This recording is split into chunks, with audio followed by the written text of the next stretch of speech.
All right. Guys, we're starting. All right. So today, can you guys hear me? Yes. I can't hear myself. All right. So today we're going to talk about preoperative pulmonary evaluation for lung resection surgery. So this is just a quick outline of what I'm going to be talking about today. So initially, I'm going to go over the advantages of lung resection and why we do preoperative pulmonary evaluation for these patients.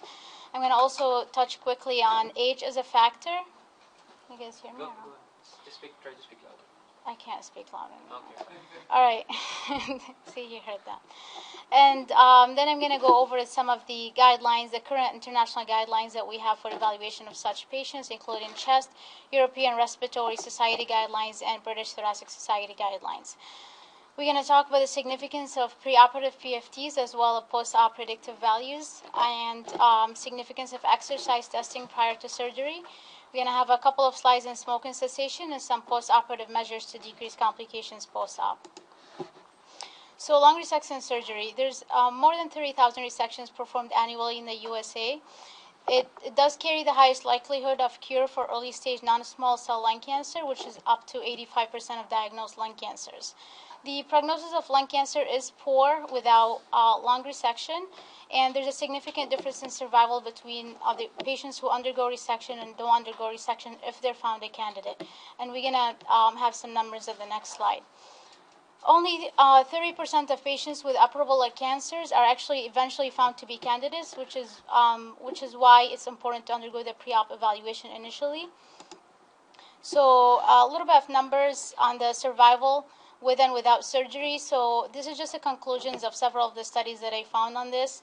So one of the studies had 800 patients with stage 1 early lung cancer who were not treated surgically.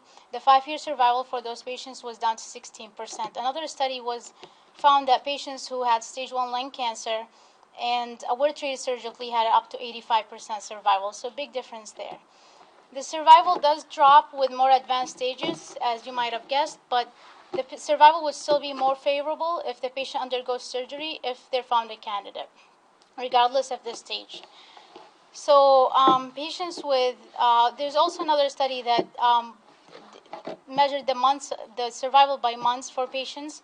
So patients who had resectable disease who didn't undergo surgery, their median survival was 15 months, compared with double as long if the patient underwent resection if they're found a candidate. So age. Age is not a contraindication to surgery, regardless of how elderly you are. It is a minor risk factor, and as we know, as we age, the comorbidities are more common. So it is important to undergo all the thorough evaluation prior to the surgery. But age by itself should not preclude you from getting surgery if you're found to be an acceptable surgical candidate based on the values we're going to talk about later.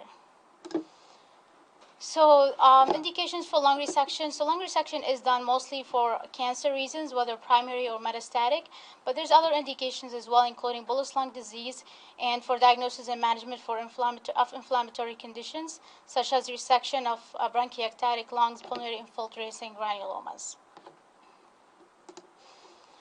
So commonly performed lung surgery, this is just to familiarize myself mostly for what surgeries you undergo, and it does change mortality, as we'll see in the next slide. So the most radical surgery that you could undergo for lung surgery is a pneumonectomy, where an entire lung is removed. That's followed by a lobectomy, where an entire lobe is removed. Segment resection, it removes a larger portion of the lobe, compared with a wedge resection, which only removes a small portion of a lobe. And of course, there is different indications for each one of these surgeries. So it is also important to mention that not all segments and lobes are the same. Some are bigger than others. So removing one lobe from the right upper lobe is not the same as removing, let's say, a right lower inferior lobe.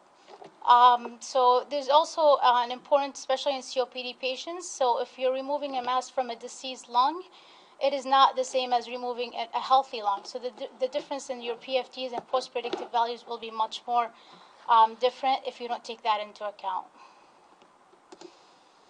So these are just some general numbers from some of the studies that I found based on the surgery and how radical it is, and based on the morbidity and mortality. So for pneumonectomy patients, the morbidity can be up to 40%. So up to 40% will develop respiratory complications regardless of whether or not they're found a candidate for the surgery. And the mortality can be up to 7%.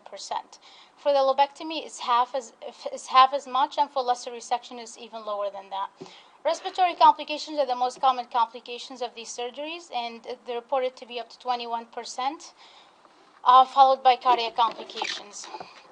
Most common pulmonary complications include PCO2 retention, prolonged ventilator dependence, infections, atelectasis, empyema, bronchopleural fistulas, and death. So why do we care so much about doing a preoperative pulmonary evaluation for these patients? So we need to make sure that the patient is able to tolerate and survive the surgery. And we also need to make sure that if the patient undergoes the surgery, he will have an adequate remaining lung to sustain vent-free breathing. So, and it's also, like I said earlier, although age is not a factor, a third of these patients who have operable lung cancer are above 70 years of age, and they have several comorbidities. So you need to educate them and try to predict their complications post-op and see whether or not they would be able to sustain that. So everyone should undergo pre-op pulmonary evaluations, regardless of age and regardless of how healthy they are. So there's 3 current international guidelines present for patients undergoing lung resection surgery, and the first one is the chest guidelines, which is I think the one that we use the most. The most recent one is in 2013. We have also British Thoracic Society guidelines in 2010 and European Respiratory Society guidelines in 2009. So the ones I'm going to talk mostly about the chest guidelines today, but I'm also going to show you some of the differences between that and European respiratory guidelines.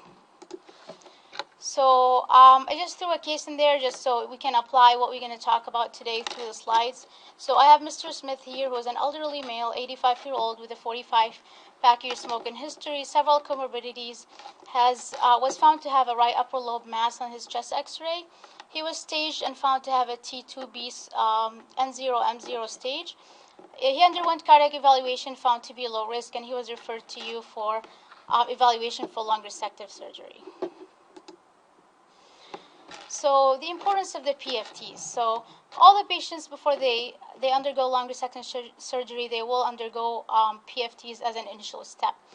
And although the PFTs by themselves, the FEV1 and the DLCO are the most important values on there that we use, they're not actually included in the guidelines. So what's actually included in the chest guidelines is the calculations that stem from the initial FEV1 and the DLCO that we're going to talk about the next few slides. So why do we use 2 values, not 1? So FEV1 studies the lung mechanics, while DLCO studies the gas exchange. And we all know that some patients could have a normal or superior FEV1 when their DLCO is pretty low. So there's a big difference between the two. So both needs to be taken into consideration when we're evaluating patients. So this is just a few, although the FEV1 and DLCO were not really included in the chest guidelines, they were included in the European Respiratory Society guidelines. So these are just some of the numbers from some of the studies that found the importance of these initial PFTs. FEV1 was found to be predictive of post-op complications, including death. And generally, if you have more than 2 liters in your FEV1, you are considered safe to undergo any surgery, including a pneumonectomy. And the threshold for lobectomy was 1.5 liters. If you had these numbers, then your mortality rate was deemed to be very low, less than 5%. The DLCO as well was also found to be predictive of post-op complications, including death, but it also correlated with length of hospital stay and hospital cost as well.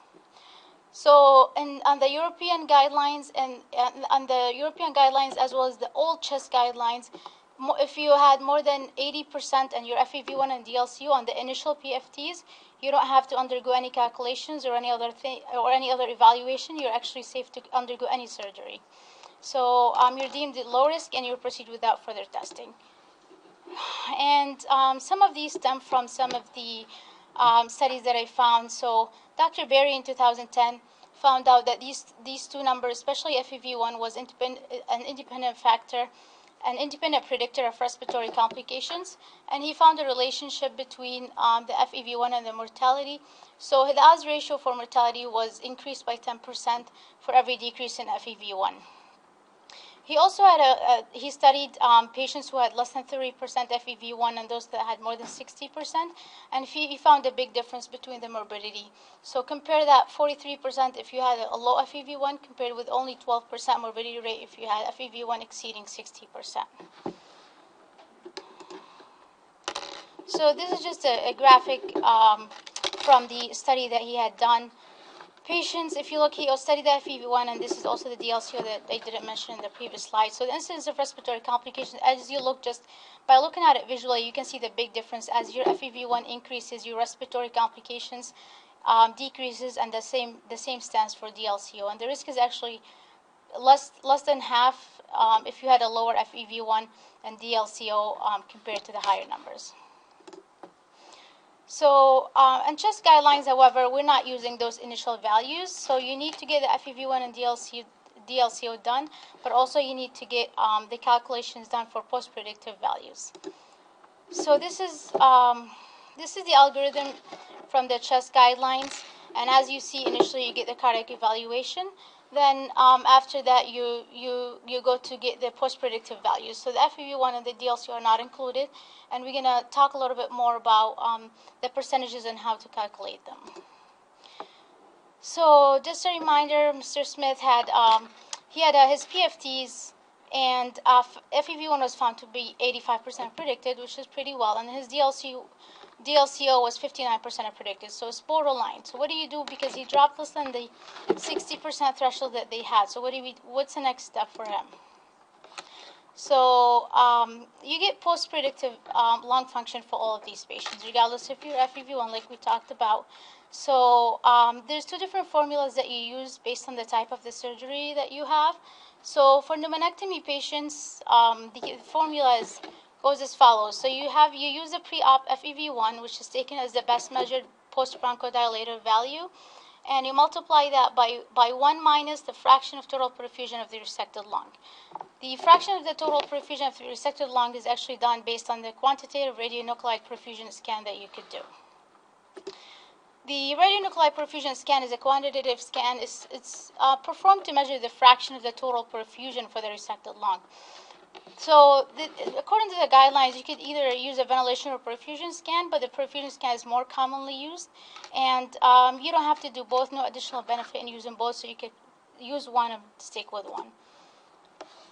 For lobectomy patients, however, different formula exists. So you use, again, the preoperative FEV1, which is also the best measured value, best measured post-bronchodilator value that you obtain on the PFTs, multiplied by 1 minus y over z.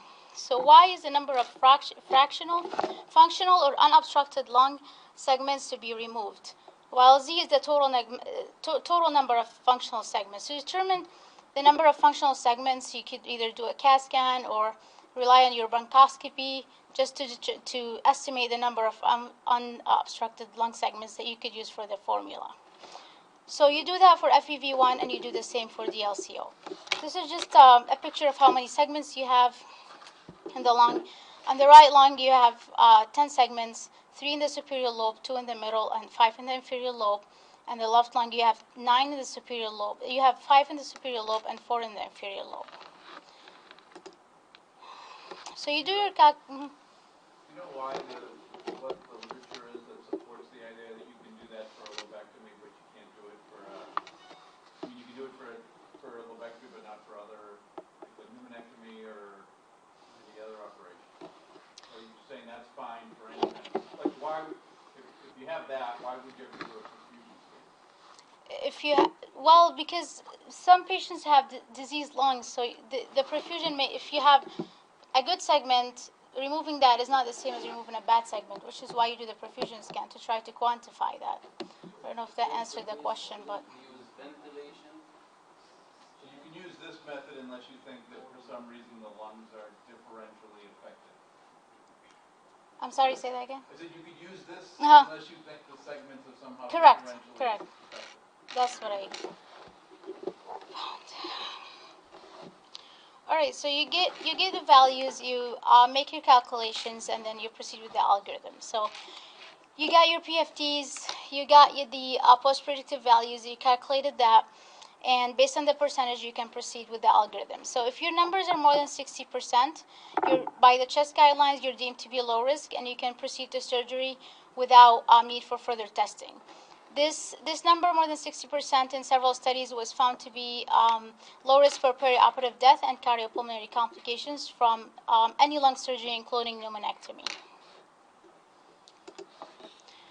So some of the studies that highlighted the importance of this number is one by Dr. Licker in 2008, where he confirmed that the best cutoff value for FEV1 for predicting respiratory complications was 60%. He did the same for DLCO as well, and he found out that if your DLCO drops below 60%, then that's associated with 40% pulmonary morbidity and 25% pulmonary mortality as well. Another study by Dr. Alam, 2007, he had 1,400 subjects involved, included in the study, and all these patients were undergoing lung resection evaluation. He demonstrated that the odds ratio for development of post-op respiratory complications, including lung injury, increased as the post-predictive value for FEV1 and DLCO fell. He found the following correlation. He said for every 10% increase in the risk of complications, there was a 5% decrease in the post-predictive value for lung function. So the higher your FEV1, regardless of where it is, the better your outcome would be. He also studied the patients who actually developed lung injury in this study and found out their mortality actually exceeded 25%, compared with a control group who did not develop lung injury. The risk was much lower, down to 2.6%. So this is just a visual from the study, and as you can see visually, if you look at it, the lung injury was much higher in patients with lower FEV1 and DLCO values than compared to higher numbers. Dr. Wynn in 2005 studied also the threshold for FEV1. He had 110 surgical patients who all underwent full PFTs initially.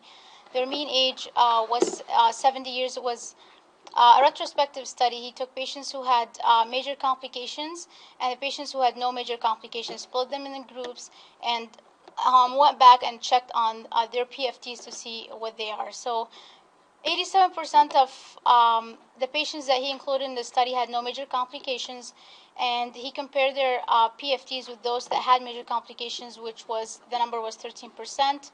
Complications were defined as 30-day mortality or respiratory failure or any pulmonary complication.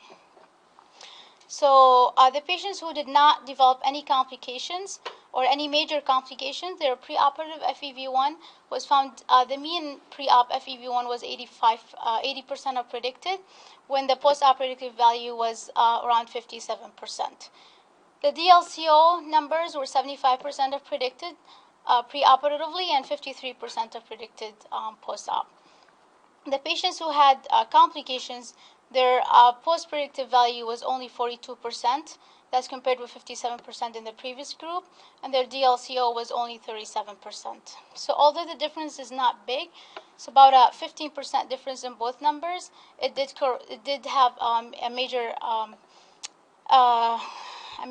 difference in complication rate afterwards. So Dr. Wynn also suggested a threshold of 47% based on the numbers that we had earlier. He found out the probability of satisfactory outcome if your FEV1 is above that threshold is 90%, and if you drop below that threshold, your probability of a poor outcome is up to 70%. And he also did find that the assessment, he also said the same for DLCO, although I don't mention the numbers right there. He found the assessment of diffusion capacity and calculation of the DLCO post-op was also predictive of morbidity and mortality, even in the even if you have normal FEV1 and your pre-op and post-op values. So Also, if you notice in the algorithm that I showed you earlier, the what's mentioned initially is the percentage of the post-op predicted value. It's not actually the absolute values. And this is one of the studies just to highlight why we use the percentage, not the absolute value. It's the absolute values in this study and several other studies didn't correlate or didn't predict surgical outcome defined by 3-day mortality and post-op respiratory failure. So all lung functions, when they're expressed as a percentage of the predicted value, that's when they're correlated with the complications and the poor surgical outcome. So the recommendations of this study and several others is that the percent predicted rather than the absolute lung function values be used in assessing these patients for lung surgery. So just as a summary, so when you have according to the chest guidelines, if your post-predictive values are above 60%, you're deemed to be low risk and no further testing is recommended. And in the European respiratory guidelines and the old chest guidelines, if you're both FEV1 and DLCO is above 80% and the initial PFTs, then there is no further testing required for you. So for Mr. Smith, he had post-op predictive values calculated. He was found to have FEV1 of 62%, which is above our threshold, but his DLCO post-operatively was measured to be 40%. So what do we do in this case? So according to the algorithm, if either of your post-op FEV1 or DLCO is drops below 60% but remains above 30%, then you need to do further testing. So some of the testing, according to the algorithm, what you need to do is you need to do what we call low technology exercise testing, which includes a stair climbing test or a shuttle walk test. They're cheap and easy tests to perform. So stair climbing is just basically just asking patients to take several flights of stairs and see how long and how far they could go. If they're able to take more than 22-meter high of flights, then they're said to have passed the test. Shuttle walk test is they just ask you to walk between two placed cones, and they're placed 10 meters apart, and you just walk back and forth at your own pace. Initially, then they increase the pace with an audio signal until you're too breathless to walk. And if you have walked more than 25 shuttles or more than 400 meters, then you're said to have passed the test. So, although this study is these are not really standardized testing, they were found in several studies to correlate with lung function. So, for example, one of the studies just showed that if you're able to climb 3 flights of stairs, it indicated that your FEV1 is above 1.7 liters, and if you're able to take 5 flights or more, your FEV1 is above 2 liters. So what is the significance of this exercise testing? So some of the studies show that the ability to climb more than 14 stairs, which is about 3 flights, like I said earlier, it identified patients at low risk for post-op complications, usually following lobectomy, however. That's where the correlation was found. And that's regardless of your initial, whether or not your post-predictive FEV1 was low. So if your post-op predictive value of FEV1 is pretty low, less than 40%, then and you still pass the test, your risk of complications is still lower. So the altitude reached during pre-op stair climbing test, like we said, it was found to be an independent predictor of cardiopulmonary complications in some studies. Some numbers in only 6% of patients who were able to climb 14 meters had major cardiopulmonary complications. Compare that with patients who weren't able to take 3 flights of stairs. Their complication rate was up to 50% afterwards. So the reason why we do these testing after you do the FEV1 DLCO is so even if they were found to be low, and specifically lower than 40% is what mentioned in most of the studies, there was no deaths were observed in some of the studies if you were able to climb 5 flights of stairs. Whereas the mortality, if you weren't able to climb those stairs, was 20% higher among such patients. So, of course, these testing have limitations. Like I said, they're not standardized. You can take your own pace taking the flights. You can stop as many times as you want. The height of step is not identified. Number of steps per flight and criteria for stopping the test are not well defined. So although they're not standardized testing, they are still recommended by the guidelines, and several studies have shown them to be valid.